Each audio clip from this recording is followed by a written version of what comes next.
Hello everyone, welcome back to my channel. Today we're going to talk about commands and instruction. Halo teman-teman, kali ini kita akan membahas tentang commands and instruction. Commands adalah perintah atau instruksi ya.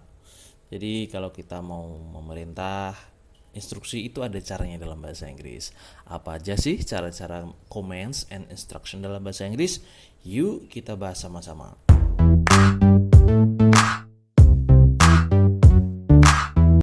Oke, teman-teman. Pertama, ada beberapa cara dalam giving command atau memberi perintah dalam bahasa Inggris. We often use an imperative in commands and we also use must. They both sounds very direct. Jadi kita biasanya menggunakan bentuk imperatif ya. Biasanya imperatif itu memakai verb atau kata kerja aja. Dan biasanya kita menggunakan must. Nah, dua-duanya itu very direct, langsung. Jadi tanpa tedeng aling-aling, kalau bahasa Jawanya ceplas-ceplos gitu ya. Oke, let's go to the example. Stop talking now. You must wear a coat. It's raining. Be quiet. The baby is sleeping. Go away. Come in. So, teman-teman, di sini contohnya adalah pertama ada stop talking. Kemudian you must wear a coat, it's raining. Be quiet, the baby is sleeping. Go away, come in. Ini adalah beberapa contoh penggunaan giving command. Yang pertama stop talking, dia menggunakan verb ing ya. Yang kedua juga must wear a coat. Be quiet, dia pakai be karena quiet ini adalah adjektif. Selanjutnya adalah go ini adalah verb. Seperti yang saya bilang tadi, command biasanya pakai verb one only, come in gitu. Ini adalah command secara directly, secara tanpa tedeng-aling-aling atau ceplas-ceplos. Okay, now let's go. How to make commands more polite. Jadi teman-teman, kita bisa merubah command tadi lebih polite. Jadi misalkan kita mau minta tolong, nah itu kita bisa membuatnya menjadi lebih polite. Karena nggak mungkin kan kita minta tolong sama orang tua, go away, give me your money. Kan nggak mungkin seperti itu. Nah, we can add please at the end of what we say, or we can use a question form to make a comment sound more like a request, or we can use I'd like you to plus infinitive, or I'd be grateful if you'd plus infinitive without to. Jadi kita bisa menggunakan please di akhir atau di awal kalimat sebenarnya. Okay, now let's go to the example. Ask John to sign this form and then send it off immediately, please. Nah, jadi please di sini digunakan untuk lebih sopan ya. Kalau dalam bahasa Indonesia ya tolong gitu ya, please. Kalau please ini dihilangi maka kesannya galak ya, direct command. Now let's go to the next example. Will you bring us the files on the Henley case, please, Maria? I'd like you to bring us 4 coffees at 11 when we take a break in the meeting. I'd be grateful if you didn't tell anyone about this. So, ladies and gentlemen, kita pertama menggunakan please, yang kedua menggunakan pertanyaan ya, seperti ini. Will you bring us? Jadi kalau menggunakan pertanyaan itu merubah perintah menjadi request. Atau kita menggunakan I'd like atau I'd be, itu lebih sopan dan lebih polite kepada orang lain ya. Jadi kalau kamu pengen meminta tolong ya, pakailah request. Itu lebih menyenangkan ya. Misalkan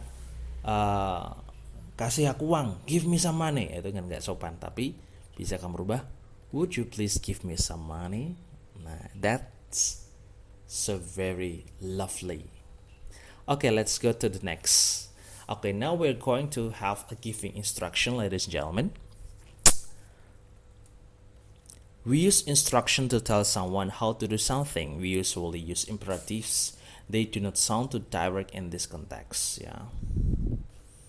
Okay, sekarang saya akan kasih beberapa contoh ya. Instruksi.